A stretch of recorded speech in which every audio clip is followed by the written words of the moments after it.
Enfin bref, il a couru, l'avion, il a... Machin l'a coupé. Ah ben, on a eu des fautes jours à l'époque. On a toujours géré correctement.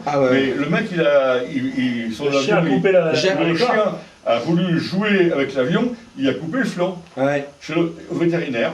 Le chien était ouvert en trois. Et on se dit, mais c'est bien, le chien en aurait sapé. Et Jacques Albour dit l'homme au mastic. Tu sais, qui faisait voler des avions de 2 tonnes, 5. Il avait des... Et il arrivait avec un avion, du mastic et il montait les ailes. Et quand il posait l'avion au sol, t'avais le train qui faisait qui s'enfonçait dans le train. Il avait un jeu d'éléments qui était costaud. Et quand il le mettait en l'air, ce qui était emmerdant, c'est l'atterrissage. C'était l'atterrissage, parce qu'il pesait une tonne, le machin. Et dès qu'il touchait, alors il y avait le train qui rentrait, de 20 cm. L'avion rouge sous la pancarte avec du loisir, oui. C'était un petit gros. C'est privé, à l'époque, on avait privé, déjà des montants de conseil. C'est pas mal sur le site. Il va mettre sur ça sur le site. Et Rachid, lâche ton verre. Parce que ça va finir sur le site internet.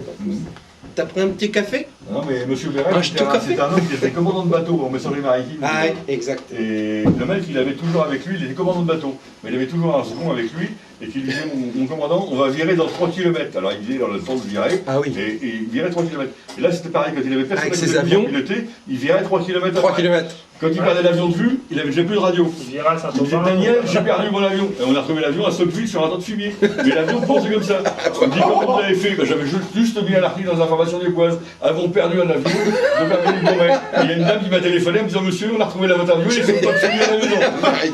C'est parfait, c'est un avion, c'était une ordure, on l'a récupéré sur un tas de fumier. Formidable. Sérieux. Un samedi après-midi, il plante un avion chez Dombreval, là, en haut des arbres, mais complètement en haut des arbres. Un taxi à l'époque, et l'avion bien planté, en haut des arbres. Il me dit, qu'est-ce qu'on peut faire? Vas-y, une solution, c'est de faire venir les pompiers. Lundi matin, on a fait venir les pompiers, grande échelle, les pompiers. On leur a filé 2 litres de pastis et 20 sacs à l'époque. Ils ont descendu pour récupérer l'avion.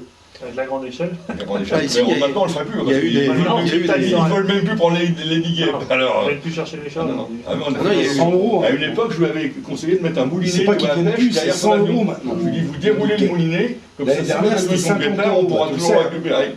T'es bien placé pour le savoir, hein. C'est 100 €. 100 €. Ouais. Ah oui, en minimum. Mais non, j'ai un copain, là, Alexis Leclerc, il fait entre 50 et 80 € parce qu'il a une association pour la Guadeloupe. Et les pompiers à Offranville, ils ont créé une association pour retirer les ligues à moins de 80 €. Ouais. Bon, ça fait cher quand même, je préfère foutre un coup de pied dedans. Ah mais non, c'est dangereux quand même, les guêpes. Quand ils sont en terre comme celui-là, Il faut le sortir, attends. tu l'enlèves. Et la fouille.